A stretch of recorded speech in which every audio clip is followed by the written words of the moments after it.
బత్షెబతో పాపము చేయకముందు ఒక్క శత్రువు కూడా లేడు. శత్రువులు ఉన్నప్పటికీ దేవుడు వారినందరినీ తరిమి వేశాడు దావీదు ఎదుట నుంచి. శత్రువుల చేతికి దావీదు దొరకకుండా దేవుని హస్తము దావీదుకు తోడై ఉండి తప్పిస్తూ కాపాడుతూ నడిపించింది.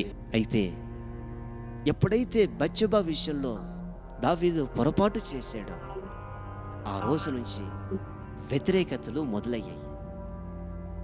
సొంత ఇంట్లో ఉన్న వాళ్ళు కన్న కొడుకు దావీదు మీద తిరుగుబాటు చేశారు. శత్రువులు ఎక్కువైపోయారు. నెమ్మది లేని జీవితాన్ని అనుభవించాడు. నా ప్రియమైన సహోదరి సహోదరులారా, దేవునికి అయిష్టమైన కార్యాన్ని చేయకముందు మనం ధైర్యంగా తిరగలం. ఎప్పుడైతే దేవునికి నచ్చని కార్యాలు మన జీవితంలో ఉన్నాయో ఎక్కడ చూసినా వ్యతిరేకతలే కలుగుతూ ఉంటాయి. చూడండి, సమూయేలు 2వ గ్రంథం 12వ అధ్యాయం 9వ వచనం. నీవు యెహోవా మాటను తృణీకరించి ఆయన దృష్టికి చెడుతనము చేసితివేమి? హిత్తీయుడగు ఊరియను కత్తి చేత చంపించి అతని భార్యను నీకు భార్య అగునట్లు నీవు పట్టుకుని ఉన్నావు. అమ్మోనీయుల చేత నీవు అతన్ని చంపించితివి కదా.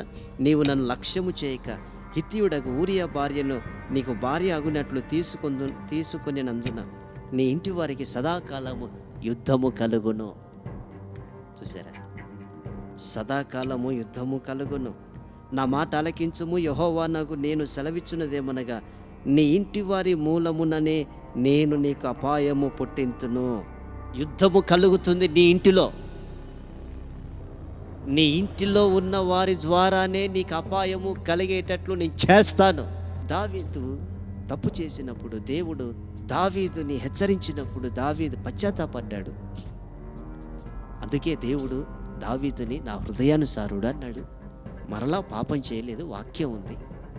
అయితే చేసిన పాపానికి దేవుని దగ్గర క్షమాపణ ఉంటుంది, కానీ దాని నష్టాన్ని మనం అనుభవించక తప్పదు. నా ప్రియమైన సహోదరి సహోదరులారా, ఊరియాను చంపించడం, బత్షెబ విషయంలో తప్పు చేయడం, ఆ రోజు నుంచి వ్యతిరేకతలు మొదలయ్యాయి.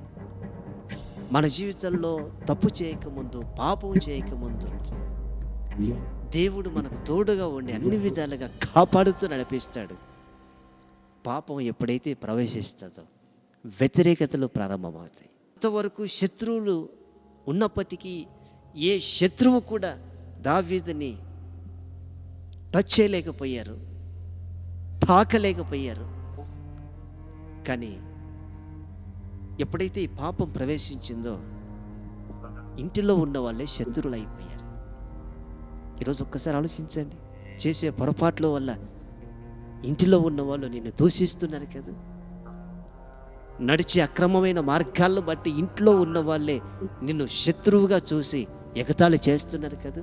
చేసే పనులను బట్టి, ప్రవర్తనను బట్టి ఇంటిలో ఉన్న వాళ్ళే నీకు శత్రువులుగా తయారైపోయి నీ మీద లేనిపోని మాటలు మాట్లాడుతున్నారు కదా. కారణం దేవుని దృష్టిలో చెడుతనాన్ని హృదయంలో దాచిపెట్టుకొని ముందుకు సాగండి.